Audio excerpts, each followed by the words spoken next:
اعوذ باللہ من الشیطان الرجیم بسم اللہ الرحمن الرحیم۔ امید کرتا ہوں آپ سب خیریت سے ہوں گے۔ ہم آپ کو عملیات گار میں خوش آمدید کہتے ہیں۔ ہمارا چینل لائک کریں، فالو کریں، سبسکرائب کریں اور اس کو شیئر بھی کریں۔ آج کی اس ویڈیو میں آپ کو ہر قسم کے وبائی امراض سے چھٹکارے کے لیے اور ان سے بچاؤ کے لیے تدبیر بتانے والا ہوں اور قرآن کی ایک آیت بتانے والا ہوں۔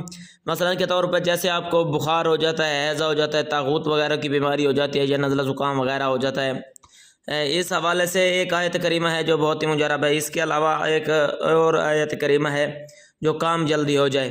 اگر کوئی شخص چاہتا ہے کہ اس کا کام بہت زیادہ جلدی ہو جائے، یعنی کہ اس کے پاس وقت کم ہے، تو وہ اس آیت کریمہ سے انشاءاللہ فی الفور فائدہ اٹھا سکتے ہیں۔ اب میں آپ کو بتانے والا ہوں کہ وبائی امراض سے کیسے بچا جائے۔ ہر قسم کی وبائی امراض، مرض، بخار، ہیضہ، طاغوت وغیرہ کے لیے یہ آیت کریمہ کا بہر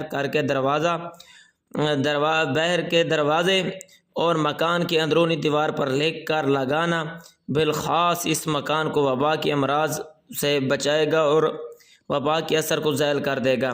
آیت کریمہ یہ ہے، بسم اللہ الرحمن الرحیم، وللہ مشرق والمغرب فأینما تولوا فثم وجہ اللہ ان اللہ واسع علیم۔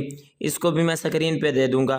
اب میں آپ کو جو بتانے والا ہوں وہ یہ ہے کہ آپ کا کام جلدی ہو جائے۔ میں اس طرح کی ویڈیو نہیں بناتا کہ آپ کا ٹائم کا زیان ہو یا ٹائم زیادہ لگے، نہیں، میں فی الفور ہی وظیفہ بتاتا ہوں۔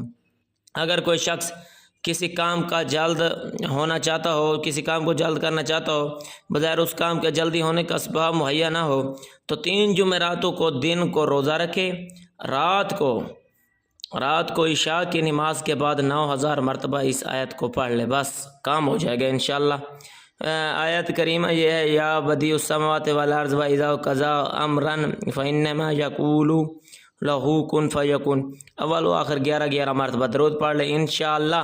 اس کو پڑھنے میں صرف آدھا گھنٹہ ہی لگے گا یا گھنٹہ ڈیڑھ لگ جائے گا، اول آخر ختم یا دوسرے کے بعد کام سر انجام ہو جائے گا انشاءاللہ۔